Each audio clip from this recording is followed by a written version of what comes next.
Olá, sejam todos bem-vindos a mais uma leitura do livro Mitologias Jurídicas da Modernidade, de Paulo Grossi, capítulo 3, Códigos, algumas conclusões entre um milênio e outro.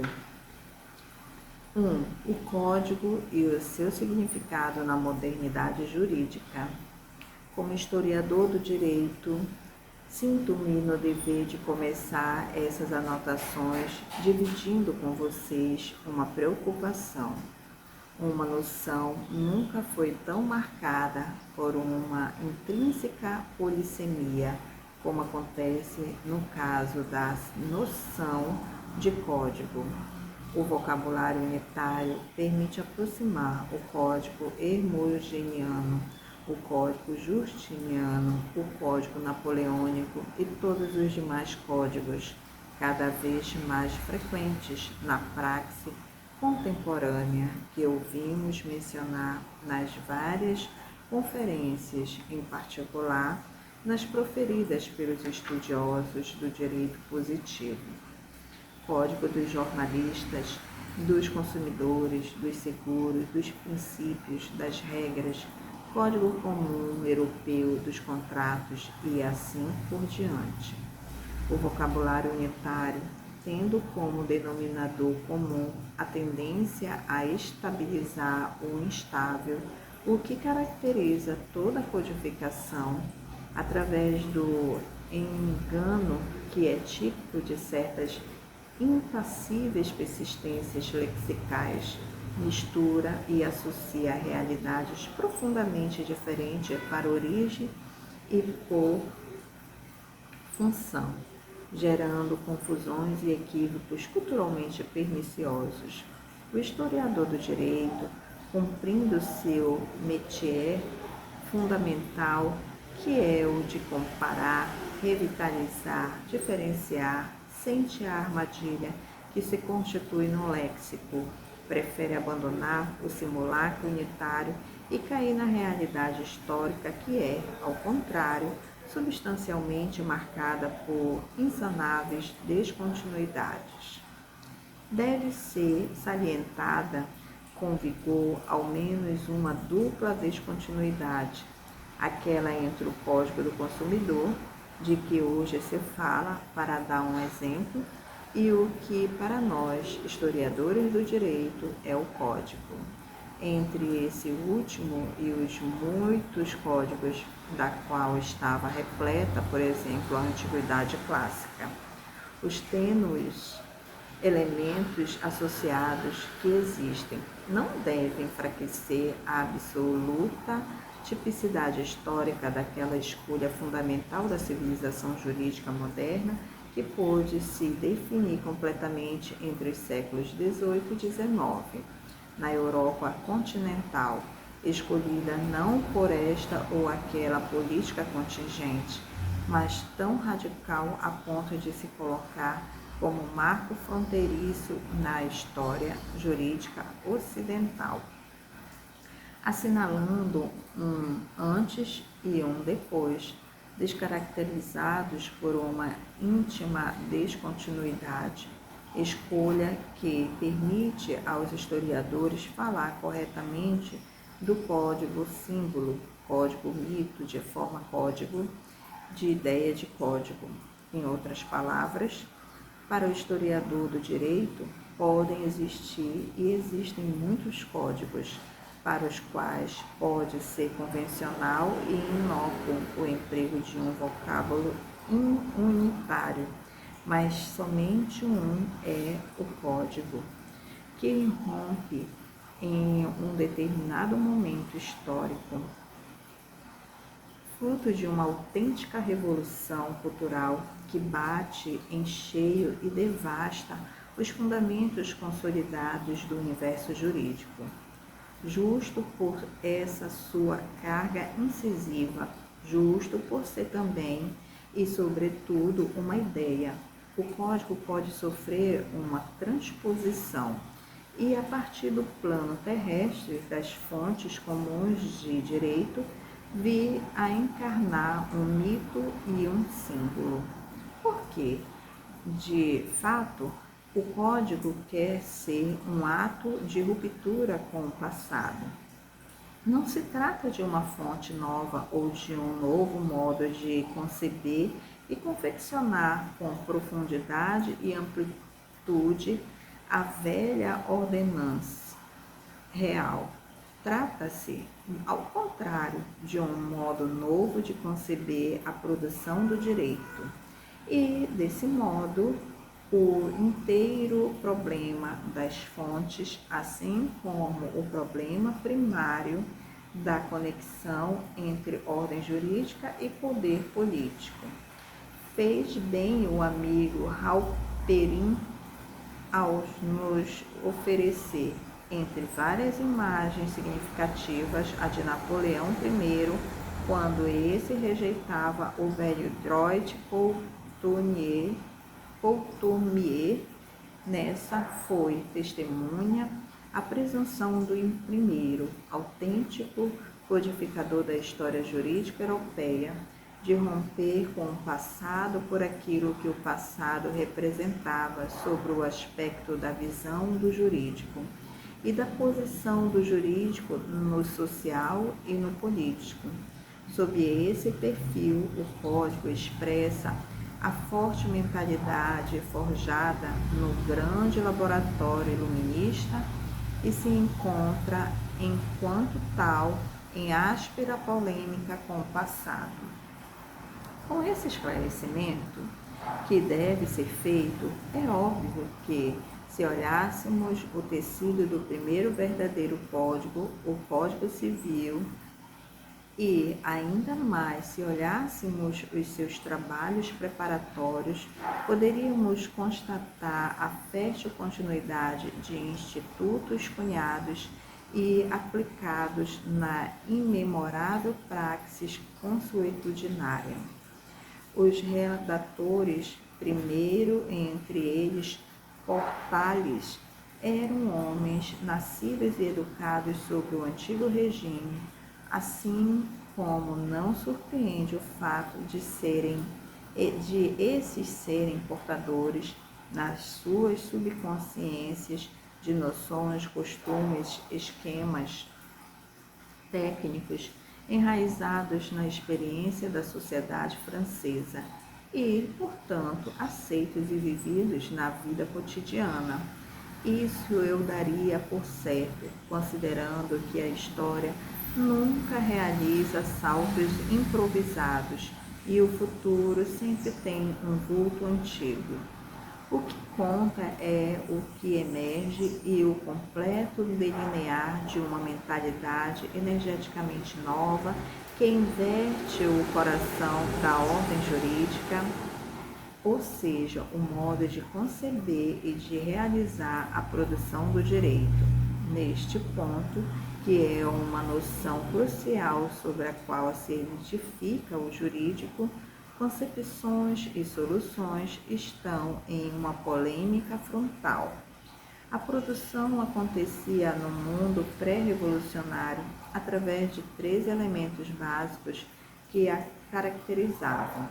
Era transbordante, ou seja, seguia sem tentar obrigar o advir da sociedade a se manter dentro de margens muito vinculantes.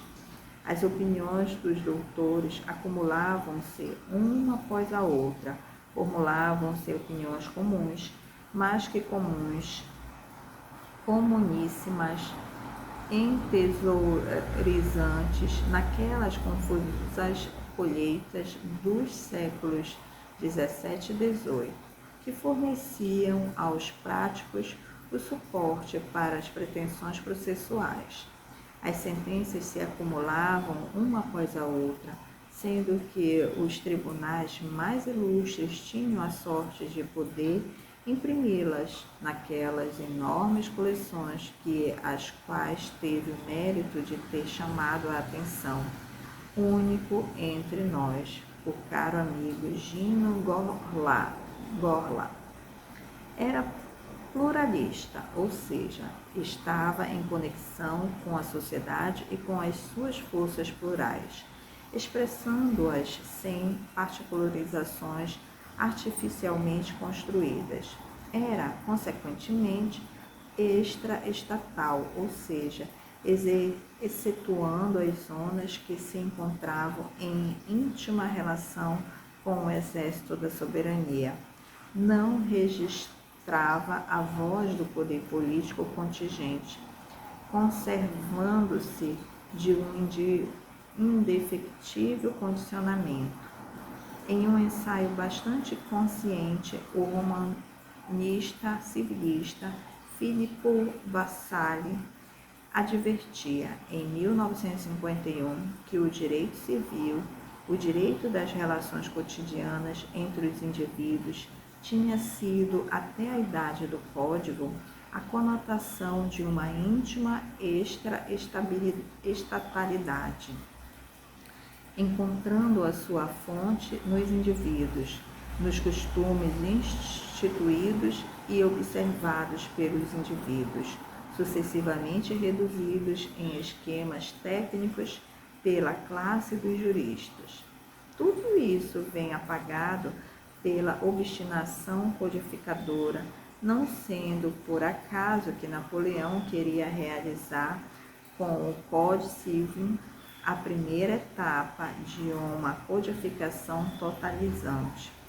Uma circunstância nada banal, ou melhor, um gesto de suprema coragem, em que o novo príncipe pós-revolucionário ousava, seguríssimo de si mesmo, legislar em um terreno difícil, a razão civil, ultrapassando os limites onde os legisladores do passado tinham parado, mesmo os de Luís XIV, que com as suas grandes ordonanças tinham realizado uma primeira experiência de redução de boa parte do direito a um corpo de leis soberanas. O que Luís considerou que fosse melhor continuar regulamentado por costumes imemoráveis, sedimentados em um longo processo. Agora, em 1804, Napoleão aprisiona nos 2.281 artigos do Código Civil, onde todo o direito civil passa a ser previsto, onde existem regras minuciosas para cada instituto, que frequentemente encontra até mesmo a sua definição elaborada pelo próprio legislador. Tudo isso horroriza a velha lógica transbordante, cria aversão para aquele colocar-se nas mãos da história, mesmo a simples história de todos os dias, que foi o traço marcante da ordem jurídica tradicional. A historicidade do direito não satisfaz o novo príncipe, ou melhor, mostra-se a ele no seu aspecto repugnante de complexidade desordenada e confusa. O Código revela plenamente a sua filiação ao iluminismo, o príncipe indivíduo modelo do novo sujeito liberto e fortificado pelo humanismo secularizador, tem condições de ler a natureza das coisas, decifrá-la e reproduzi-la em normas que podem ser legitimamente pensadas como universais e eternas, como se fossem a tradução em regras sociais daquela harmonia geométrica que rege o mundo. Aqui se manifesta a fundamentação justnaturalista, que reveste de eticidade a certeza de que o código se faz portador, já que, quando se torna possível ler a natureza das coisas, a veia ética passa a ser certa, mesmo se o fundo não existe mais, ou Deus pessoa da tradição cristã, mas, no seu lugar, uma vaga divina panteisticamente vislumbrada. Desse modo, passa a ser certa a mitificação. Não é errado falar de catecismo do Código como catecismo. Filho do justnaturalismo iluminista, o código leva consigo, bem penetrado na sua estrutura óssea, a marca da grande antítese justnaturalista, a mais grave e pesada antítese da história do direito moderno. Na nova cultura secularizada, a convicção na capacidade do novo sujeito de ler a natureza das coisas passa a ser acompanhada por um problema que a velha cultura medieval e pós-medieval pôde ignorar. Quem possui legitimidade para ler a natureza das coisas e dessa extrair regras normativas? A nada serve o antigo leitor, único e necessário, a Igreja Romana, já condenada ao sótão das superstições e eliminada da categoria das possíveis fontes de direito. Esse leitor deve obrigatoriamente ser o príncipe, o qual, após ter sido gratificado no âmbito da reforma religiosa, com o comando das igrejas nacionais, vê-se agora honrado e onerado com uma nova missão inteiramente temporal. Pressuposto desta gratificação é a sua idealização. O príncipe é, ao contrário do juízo e do doutor, uma figura acima das paixões e das mesquinharias ligadas aos casos particulares e, por isso, tem condições de fazer uma leitura serena e objetiva. Quem não recorda, a propósito, os escritos ao mesmo tempo contundentes e ingênuos de Muratori e de Beccaria?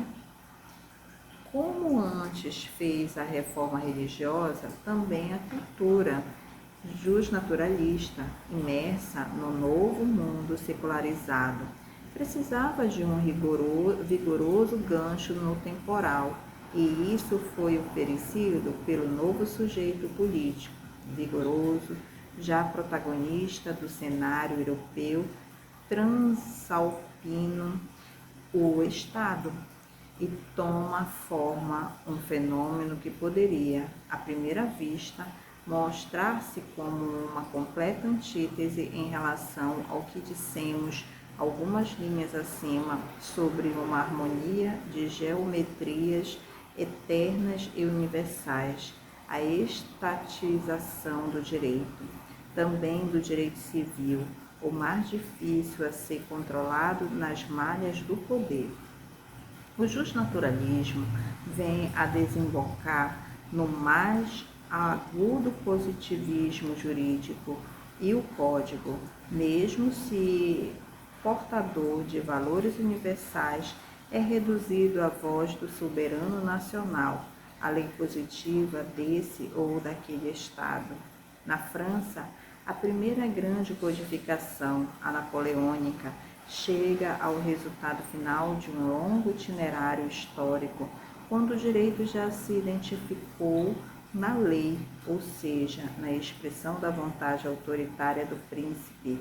Um itinerário difícil que, ainda no final do século XVI, Jean Boldin, cientista político de consistente formação jurídica, visualiza no dissídio entre droit e loi, entre direito e lei, ou, para melhor explicar, entre a praxis consuetudinária tradicional, compenetrada de equidade, e a vontade potestativa do príncipe, um dissídio continuado feito de lutas e de resistências, mas que lentamente marca a progressiva vitória de uma monarquia sempre mais empenhada e satisfeita na sua dimensão legislativa.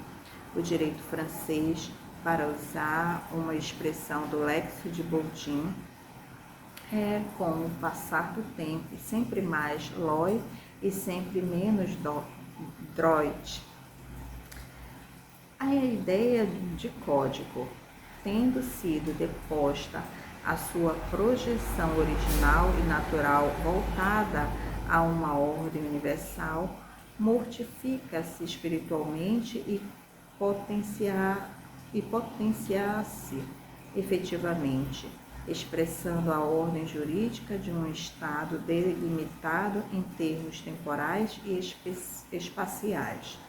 O Código insere-se plenamente no paradoxismo legislativo que escorre nas veias do século XVIII e que se manifesta plenamente nas insistentes proclamações das declarações constitucionais revolucionárias e pós-revolucionárias, em que mal se retira o maximalismo retórico, emerge com toda a sua rudeza uma fria e lúcida estratégia política. A idealização do príncipe provoca a necessária idealização da sua vontade soberana e, consequentemente, a cristalização normativa na lei. Aquela que é simplesmente a voz do poder recebe um lugar seguro no mais secreto sacrário da consciência laica. Delineia-se já uma escrupulosa mística da lei. Essa é a única fonte capaz de expressar a vontade geral e é graças a uma qualidade desse tipo que o seu primado impõe-se, que o sistema das fontes fecha-se em uma ordem hierárquica com a inevitável desvitalização de qualquer outra produção jurídica.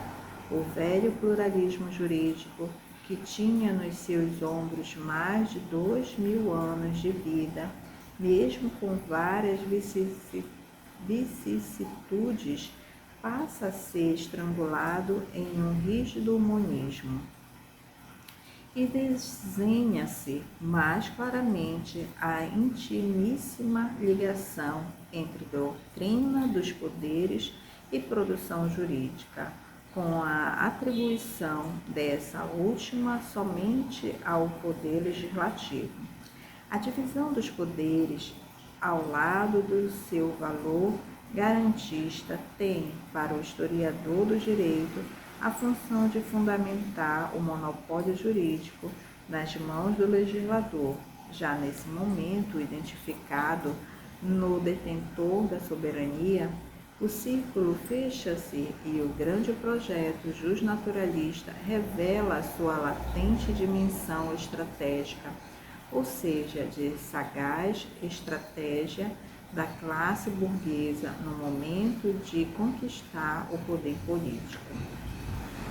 O problema das fontes, do sistema das fontes, de todas as fontes, é sentido pela cultura jurídica burguesa como um problema intimamente, genuinamente constitucional no coração da constituição do novo Estado, ou seja, não somente no heróico momento da conquista ou próximo a essa, mas também em tempos bastante distantes, com uma continuidade inerte que tem muito a dizer, vem em mente os escritos dos civilistas italianos no início do século XX, que recentemente reli para uma pesquisa, os quais estariam inclinados a reconhecer doutrina e jurisprudência como fontes de direito, mas o negam categoricamente por motivos de índole exclusivamente constitucional. Tal fato teria constituído uma lesão à coluna que sustenta todo o Estado de direito burguês, ou seja, o princípio de divisão dos poderes. 2. O Código e os elementos que historicamente o caracterizam. Chegamos, desse modo, aos elementos que caracterizam o Código, sobre os quais se discutiu em uma vivaz dialética de posições, nas mais variadas relações. uma tipicidade inconfundível em relação a todas as outras fontes jurídicas que se manifestaram ao longo da história. L, imprensa por uma tríplice tensão que o percorre. Efetivamente, tende a ser fonte unitária, espelho e fundamento da unidade de um ente estatal. Tende a ser uma fonte completa, tende a ser uma fonte exclusiva. Esta tríplice tensão caracteriza fortemente o Código, ao menos no seu modelo originário, que nos foi proposto na realização francesa no início do século XIX. Disse tensão porque, sem dúvida, é uma aspiração desse tipo. De fato, não esqueçamos nunca de conceber o código, a ideia de código, como o fruto extremo do comportamento geral de mística legislativa, de inseri-lo naquele quadro de monismo jurídico que identifica a lei acima de qualquer outra fonte de direito, no topo de uma rigidíssima hierarquia, com a consequente condenação das posições hierarquicamente inferiores a um status decididamente servil. Porém, não podemos esquecer a maquinação de um código.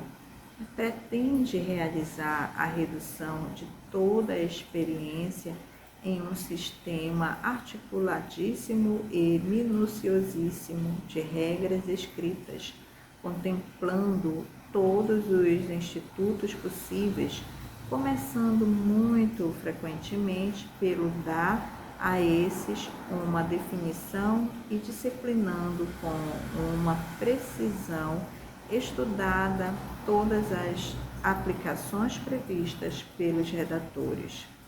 Também acredito que não devamos nos deixar desviar pelos propósitos que, por vezes, floresciam nos preparativos, como quando Portales apela para a equidade, ou seja, a um dos valores que caracterizavam o antigo regime. Os novos legisladores ainda levam sobre a pele os sinais da própria velhice, ou seja, de figuras educadas na época pré-revolucionária. O que conta é o clima histórico, a ideologia política e a cultura jurídica dominantes, das quais o Código é tradução em nível normativo e que o fazem ser instrumento de um rigoroso absolutismo jurídico.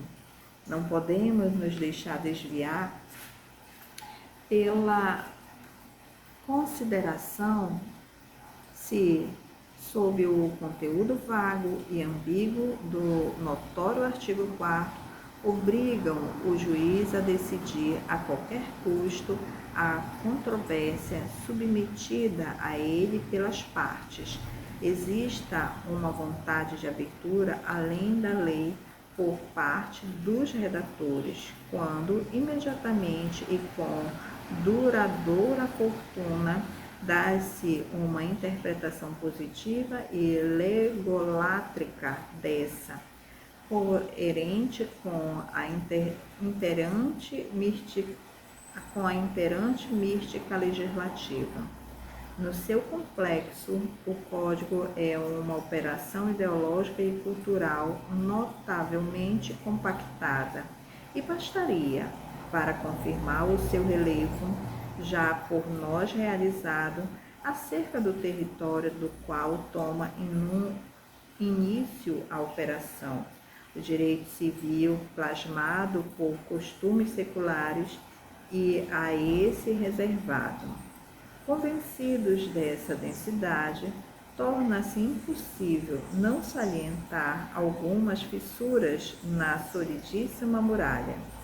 A primeira que vem em mente é oferecida pelo parágrafo 7 do ABGB, o Código Austríaco, que tem como hipótese como meio extremo para preencher as lacunas legislativas, o recurso aos princípios do direito natural, respeitando as circunstâncias analisadas com diligência e maduramente ponderadas, com uma dição que indica abertamente, ao mesmo tempo, as influências paralelas, enormes sobre aquele legislador, do robusto justnaturalismo alemão e do também robusto direito comum revivido na Idade Moderna da área germânica. Mas atrás do código falta o embaraçante Estado-nação e falta a corrosiva incidência revolucionária que os franceses experimentaram na própria pele. Bastaria analisar como o ABGB coloca-se e resolve o problema da propriedade e dos direitos reais para se dar conta de que estamos em um planeta jurídico muito distante do francês, um planeta ainda intimamente ligado à estrutura feudal e às decrépitas invenções do domínio dividido, assim como foram teorizadas e sistematizadas pelos intérpretes medievais. Passando aos códigos da área italiana, que surgiram ao longo do século XIX, não gostaria de supervalorizar as poucas referências do direito comum salientadas por Pio Carone. Efetivamente, essas podem ser observadas ou em zonas bastante separadas, como o Cantão Ticino, ou em zonas onde ainda perdura, em pleno século XIX, a vigência geral do mesmo direito comum, como acontece no Estado Pontifício. É mais encorpado, ao contrário, o apelo aos princípios gerais do direito, feito expressamente no artigo 3º das disposições preliminares do primeiro Código Civil da Itália Unificada de 1865, como último subsídio oferecido ao aplicador para preencher as lacunas normativas. Porém, com o ulterior e significativo esclarecimento que a dição por verdade genérica será sempre e constantemente entendida como uma redução do próprio espectro aos princípios gerais dedutíveis do direito positivo estatal italiano. Existirá, durante o longo império do Código de 1865, quem o interpretará com um conteúdo de genuíno direito natural, mas será muito mais tarde e será um filósofo do direito, Giorgio del Vecchio, na conferência que esse proferiu em Roma em 1921, dando livre curso a um debate aceso e fecundo que torna viva e enriquece a reflexão jurídica italiana no início da década de 20. Aquilo que estou delineando é o modelo de código, assim como esse veio a se desenhar, com traços nítidos na França, nos primeiros anos do século XIX. Com o passar do tempo também, passa muita água sobre as pontes do Sena, do Tevere, do Reno, e essa não passa em vão. A história sempre traz consigo riqueza e transformação incessante. No final do século, já em um código que reflete a conclusão do positivismo legalista da pandestística, o Código Imperial Germânico, o BGB, existe um fervilhar de cláusulas gerais, de brechas abertas para o juiz, através do mundo dos fatos, um tema esse caro a Stefano Rodota, que o desenvolveu há muitos anos em uma esplêndida conferência proferida na cidade de Macerata, e, no início do século XX, o Código Suíço, marcado pelas convicções germanistas de Huber, surge imerso em uma realidade consuetudinária que merece ser valorizada, com um juiz que possui maior liberdade, podendo abrir as janelas do seu métier para absorver as mensagens sociais. Poderia-se até mesmo mencionar o primeiro Código de Direito Canônico de 1917, único código de que eu sabia, expressamente aberto, com o CAN 6 em direção ao passado, através do princípio constitucional não escrito da equidade canônica, com a possibilidade para o juiz, sobre determinadas condições, de não aplicar a norma escrita, mas aqui é fácil salientar que se trata de uma codificação peculiaríssima relativa a um ordenamento sacro com imperiosas instâncias pastorais absolutamente ignoradas pelos ordenamentos laicos. As matrizes justnaturalistas pesam sobre o Código, como norma que presume prender a complexidade do social em um sistema fechado. O Código, toda codificação, somente pode traduzir-se em uma operação drasticamente redutiva. Se a razão civil pode e deve desenhar-se em uma harmonia geométrica, sob a égide da máxima simplicidade e da máxima clareza, o legislador deve empenhar-se em um esforço de depuração e decantação, como norma que, rejeitando as escórias deformantes da historicidade, pretende redescobrir o indivíduo originário em toda a sua genuína privacidade. O Código tem por protagonistas sujeitos abstratos aos quais se refere uma faixa de relações igualmente abstratas. São os modelos desenhados sobre pegadas pré-históricas, modelos todos iguais, sem aquela pesada bagagem de carnalidade humana que a história inevitavelmente põe sobre os ombros de quem age no seu seio. A carnalidade, no bem e no mal, era própria do antigo regime, onde haviam nobres e plebeus, camponeses e mercadores, ricos e pobres, cada um pensado no interior de uma comunidade historicamente definida, cada um desigual em relação ao outro graças à sua inabdicável historicidade. No projeto jurídico burguês, abstração e igualdade jurídica, ou seja, a possibilidade de igualdade de fato, são noções constitucionais que fundamentam o mesmo projeto. E a muralha chinesa que separa o mundo do direito e da relevância jurídica do mundo dos fatos é compactíssima, impenetrável.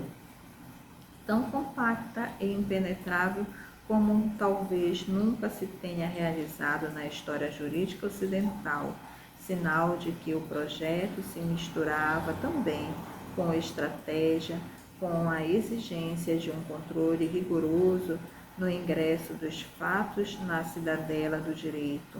A factualidade começará a ser discutida na Itália após muitas dificuldades. No final do século XIX, por civilistas hereges, e se contraporá então a fria harmonia de museu que caracterizava o Código Civil, um código privado social em que os sujeitos são patrões e empregados, ricos e pobres, sábios e ignorantes, em suma, homens de carne e osso.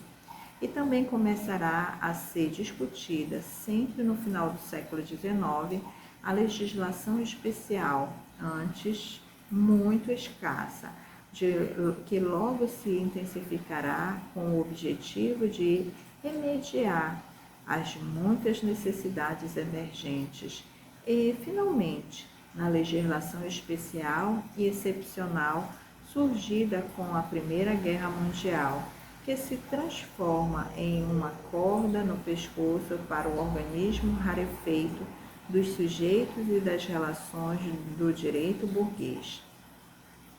Abstração e igualdade formal foram, talvez, as armas mais afiadas da grande batalha burguesa, armas só aparentemente desinteressadas, só aparentemente em benefício e para a proteção de todos.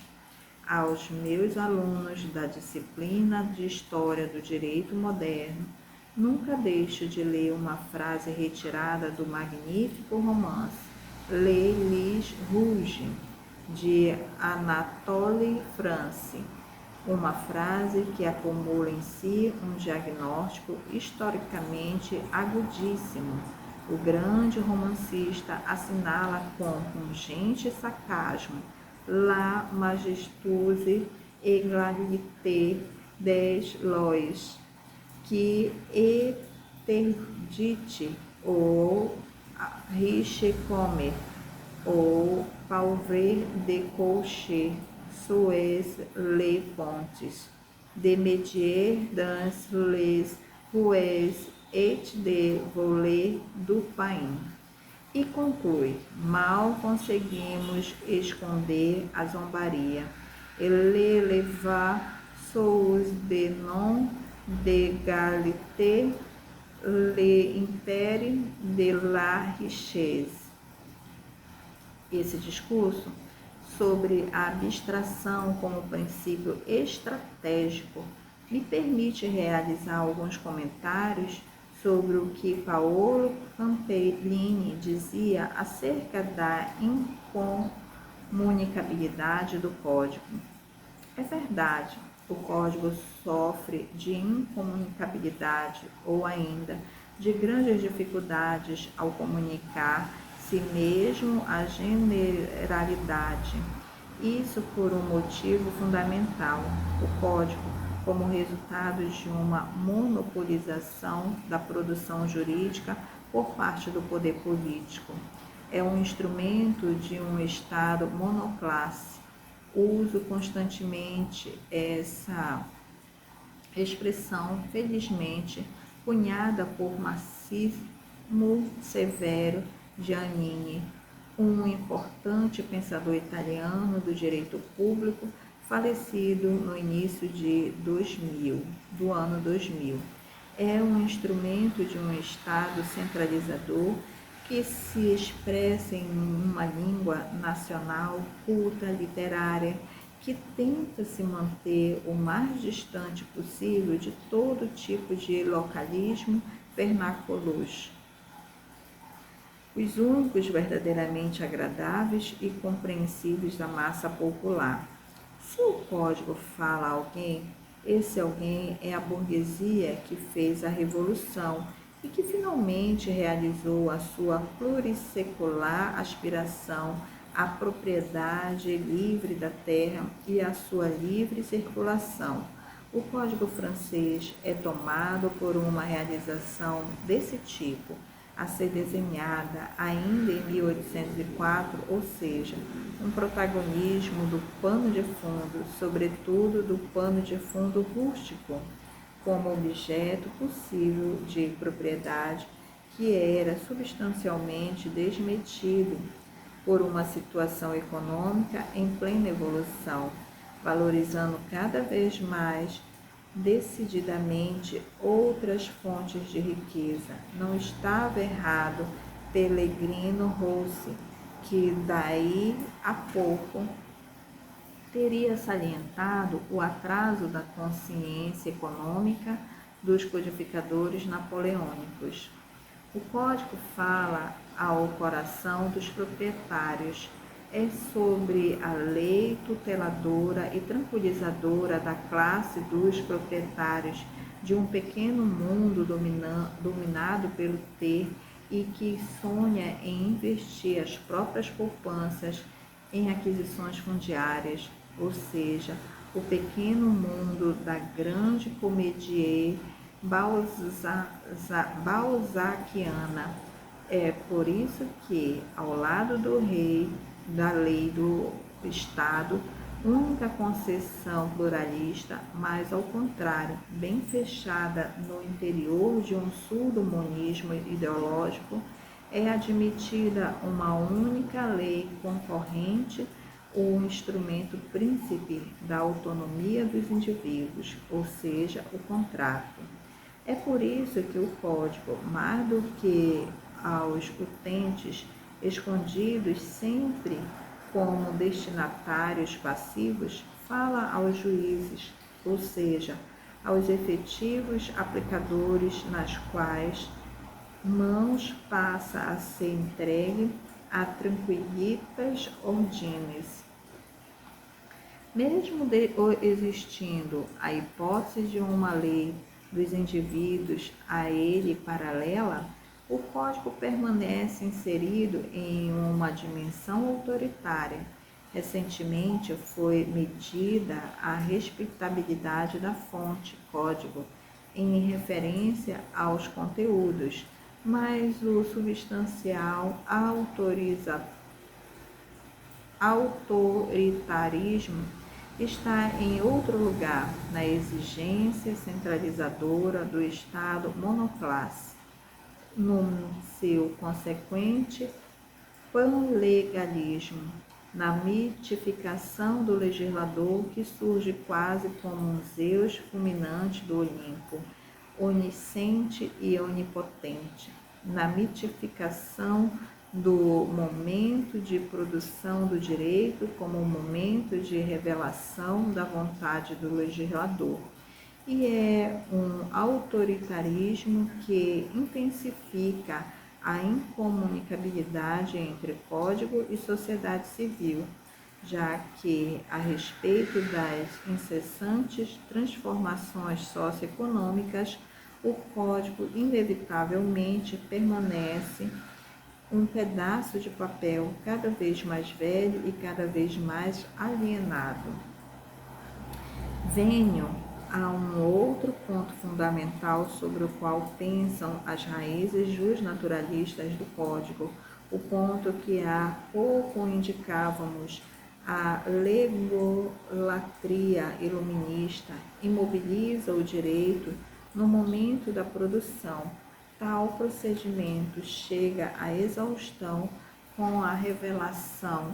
Deve-se insistir com esse termo teológico de uma vontade suprema, sendo que o momento de interpretação e aplicação permanece estranho a esse. Talvez se tenha falado muito pouco disso no nosso congresso, como salientou Luigi Lombardi Valauri. O procedimento da normatização conclui-se no momento em que a norma vem produzida. Conclui-se e extingue-se. O resto conta pouco, porque a norma jurídica é aquela abstratamente confeccionada pelo legislador.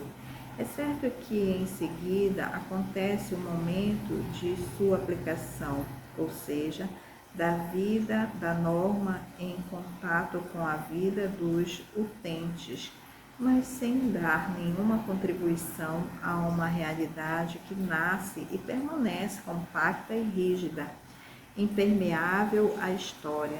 Essa mentalidade é tipicamente iluminista e não somente peculiar aos entusiasmados homens do século XIX, tão impregnados do positivismo jurídico.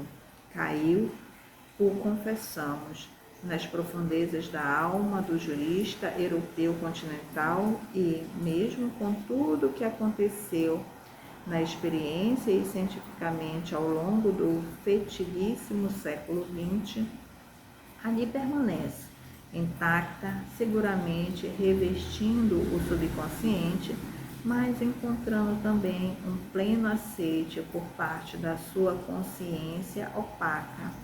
Perdura, intacta, a atitude de ácida hostilidade em relação à interpretação.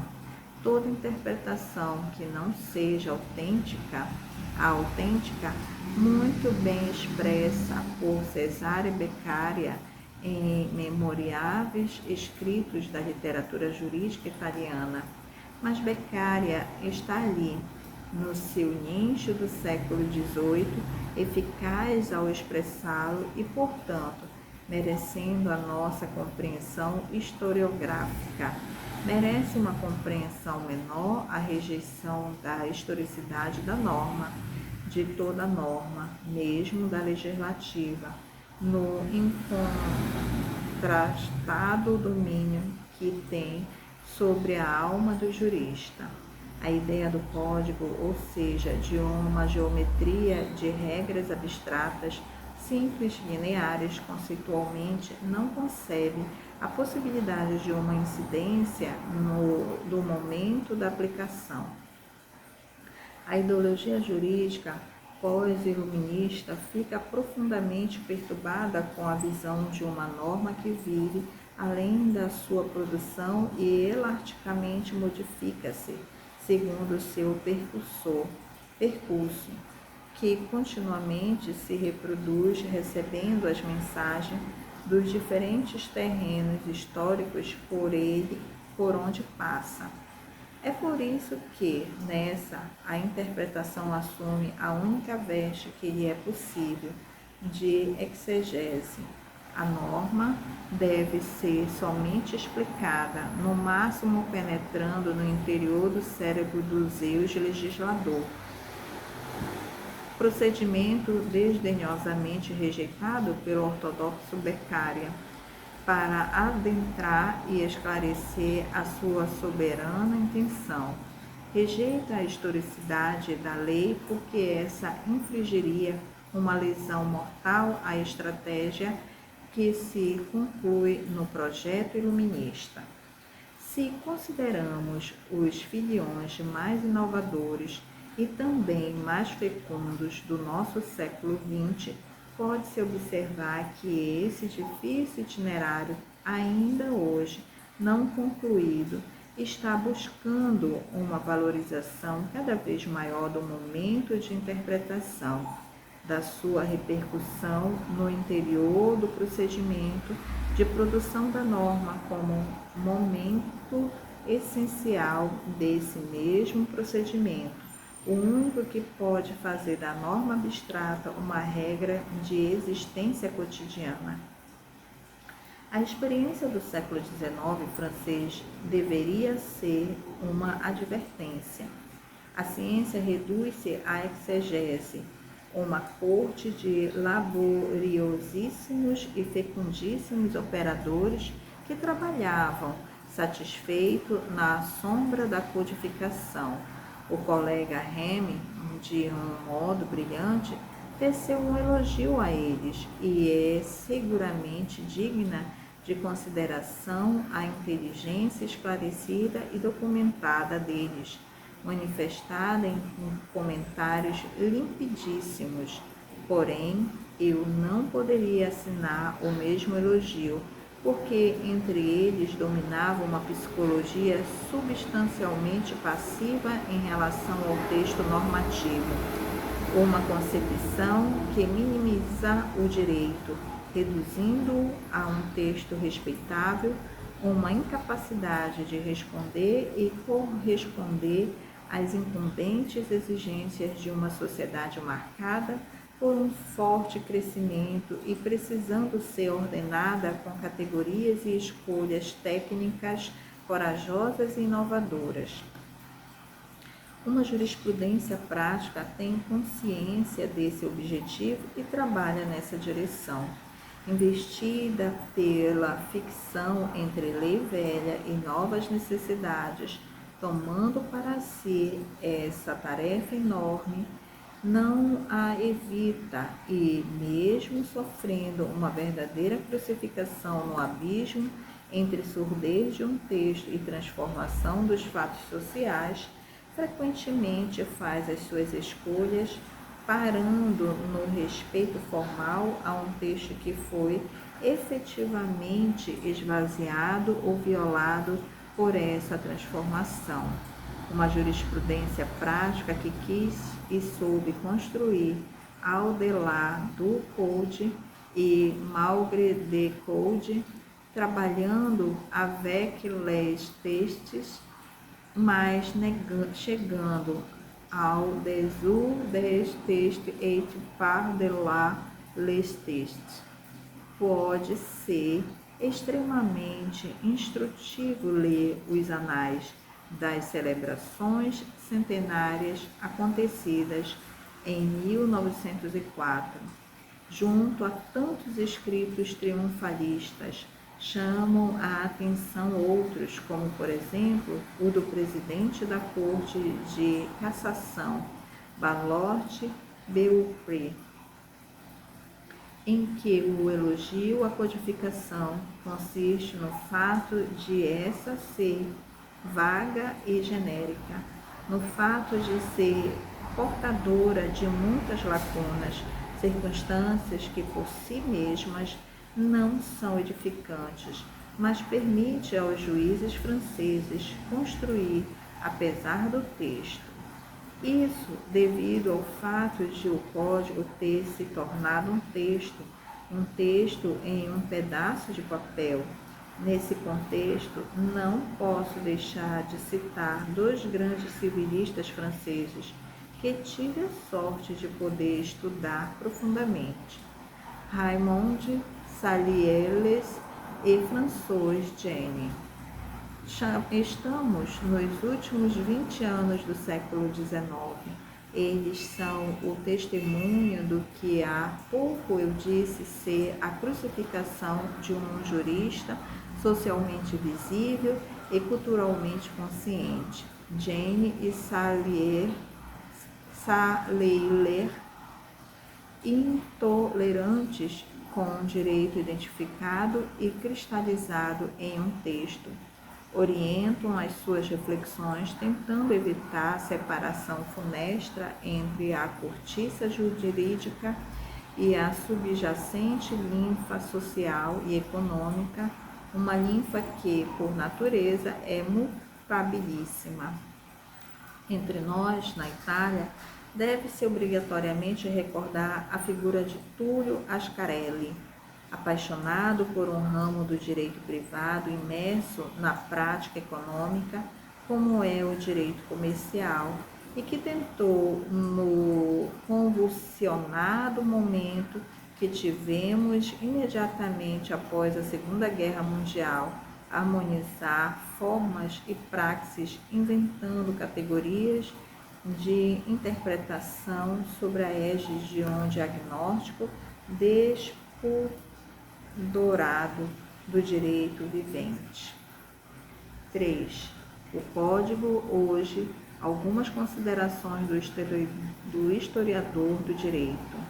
Falou-se nesse congresso do passado, mas também do presente, assim como não faltaram olhares para o futuro. O historiador sente-se em casa, no sulco dessa longa linha que chega ao hoje e ultrapassa, e tem provavelmente algo fundamentado a dizer. Atualmente, ainda se fala de códigos e de codificações.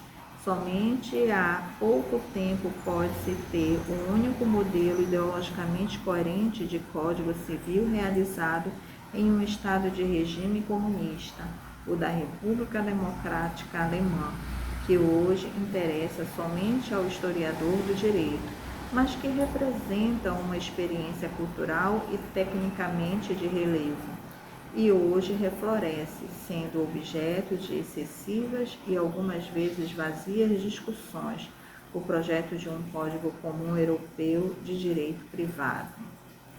A esse ponto, torna-se legítima uma pergunta: a ideia de código ainda é atual? Ou se trata, mesmo nesse caso, da maldição misoneísma dos juristas, sempre apegados a modelos passados e sempre tardios e avessos a superá-los? Neste contexto, impõem-se algumas considerações. A primeira concerne a rapidez da transformação social na civilização moderna. A transformação de ontem era exatamente lenta e podia prestar-se também a ser ordenada em categorias não elásticas, enquanto hoje a mesma rapidez frequentemente obriga o legislador a uma atividade febril, modificando o conteúdo de uma norma logo após tê-la produzido. Penso em nós, na Itália, e o digo somente para os amigos não italianos, ao recentíssimo Código de Processo Penal, um código que eu, secamente, mas não inconsequentemente, tomo a liberdade de qualificar como rígido em versos. Um texto abstratamente respeitadíssimo, mas inadequado para ordenar uma praxis criminal que se encontra em um tumultuado e alarmante crescimento, que foi apresentado não sei quantas vezes, apesar do breve período de vigência. A segunda concerne na complexidade da civilização contemporânea. Se é verdade que a codificação inaugurada em 1804 foi uma tentativa de redução da complexidade, é também verdade que se trata de uma complexidade reduzível, mesmo se, no final, a tentativa não chegou perfeitamente ao seu objetivo e o código acabou por nascer velho. Hoje, a situação é inacreditavelmente diferente, com fronteiras das dimensões econômicas e tecnológicas que continuamente alargam-se, modificam-se, complicam-se. Os pontos salientados por Rodata no que diz respeito à evolução tecnológica confirmam que a atual complexidade dificilmente pode ser reduzível. A terceira consideração concerne a atenção voltada à universalização. Intencionalmente omito-me a pronunciar o termo corretíssimo de globalização, que evoca demasiadamente o desagradável espectro do imperialismo econômico norte-americano e das suas vorazes multinacionais.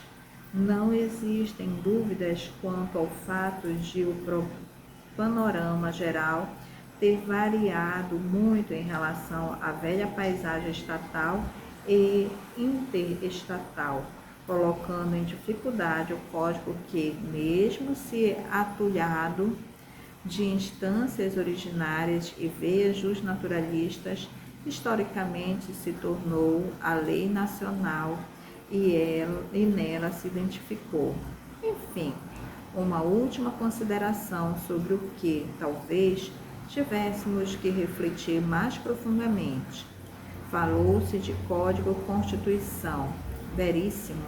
De fato, não existe dúvida que, quando nasceu, o Código encarnou a autêntica Constituição do Estado burguês, já que, tendo as primeiras cartas dos direitos se revestido de um caráter filosófico-político, coube ao Código Civil enunciar regras jurídicas que disciplinassem os institutos fortemente constitucionais da propriedade individual e do contrato.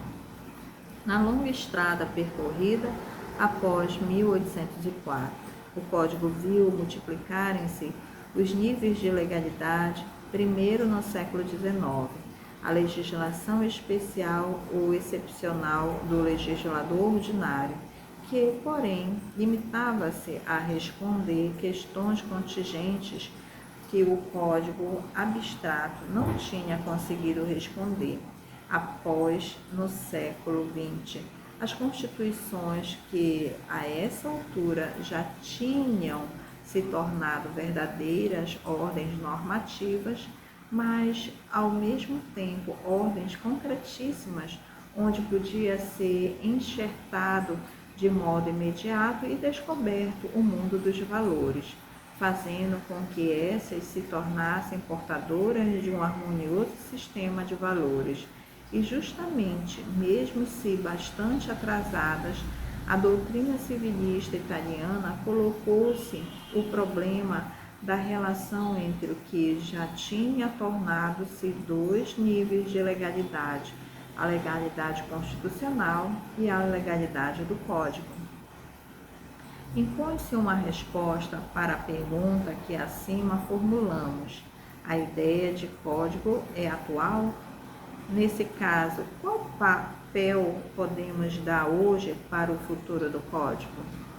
Não é tarefa do historiador fazer propostas operativas, porém o historiador pode utilizar a sua consciência, tendo o sentido da linha histórica, para incentivar o espírito crítico do observador e projetador do presente.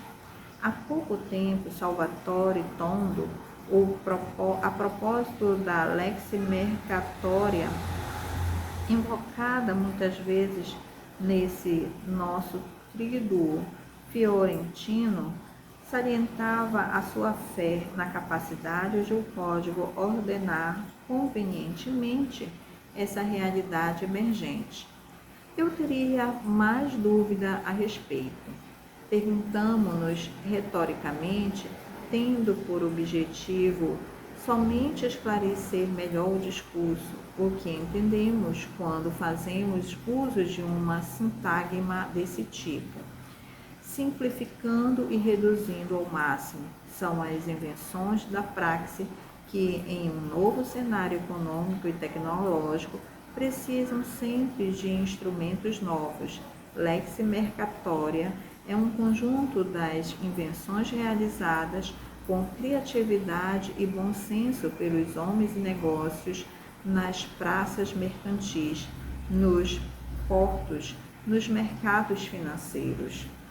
Os glosadores falavam, no século XII, dos nova negotia, embaraçadíssimos sobre como poder inserir nos esquemas ordenantes do Corpus Iuris Justiniano todos esses casos que, naquele momento, eram 0 quilômetro, como, por exemplo, todos os casos comerciais e de navegação, fervilhantes e invasivos na grande cone mediterrânea.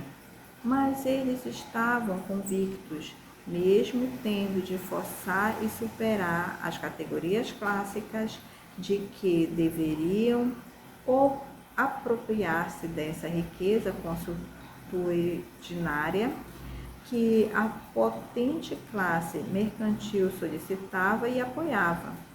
Estamos em uma situação muito semelhante à deles, uma praxe que continuamente forma institutos novos e continuamente os supera, massacrando-os ou criando novos em uma corrida caracterizada por uma extrema rapidez.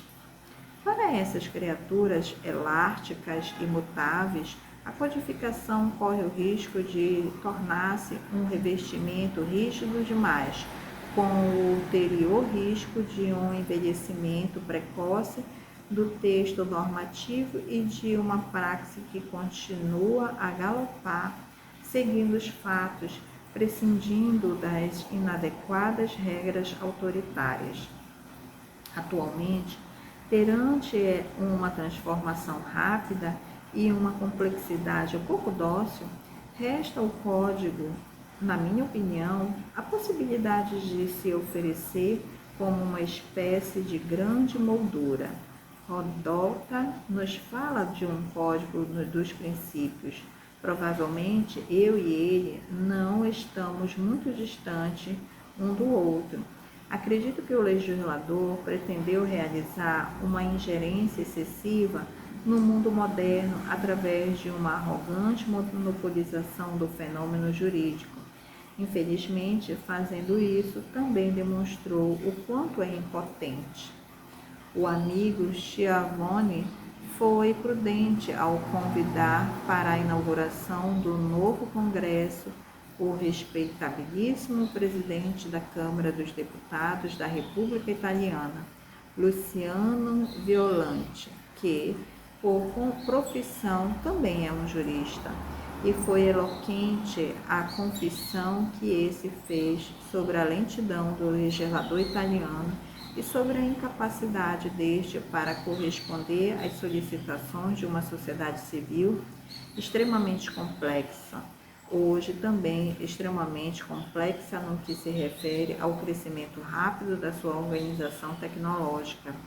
Violante falou publicamente de lentidão, eu com mais brutalidade, mas não sem motivos, prefiro falar de impotência.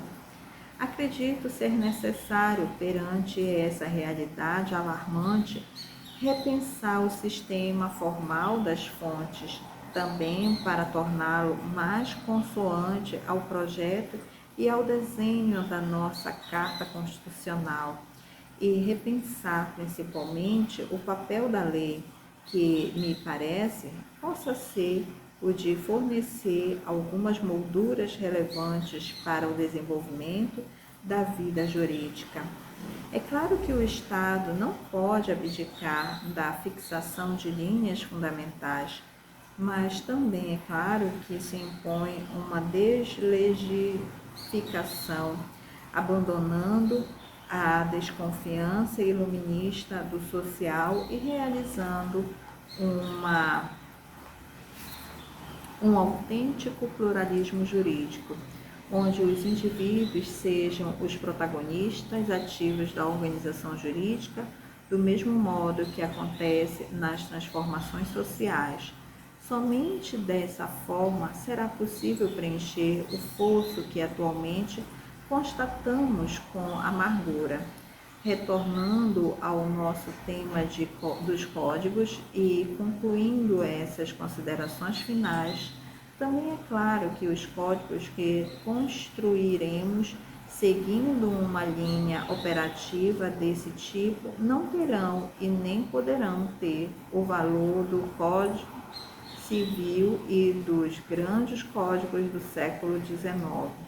Vozes constitucionais do Estado monopolizador, fontes de fontes, por serem emanação da única potestade monopoética, o Parlamento, fontes que formalmente condicionam todos os órgãos aplicadores na ingênua pretensão de oferecer um sistema normativo tendencialmente exaustivo. Uma dupla descontinuidade delineia-se perante os nossos olhos. Não existe somente a história descontínua que liga esses códigos com o antigo regime. Uma outra descontinuidade delineia-se, a que se encontra entre os códigos do imediato futuro e a ideia de código, assim como essa se afirmou no suco das eficazes sugestões iluministas. E aqui finalizamos a leitura deste pequeno e grandioso livro, Mitologias Jurídicas da Modernidade, de Paolo Grossi. Gratidão e que este livro traga grandes reflexões. Até a próxima leitura.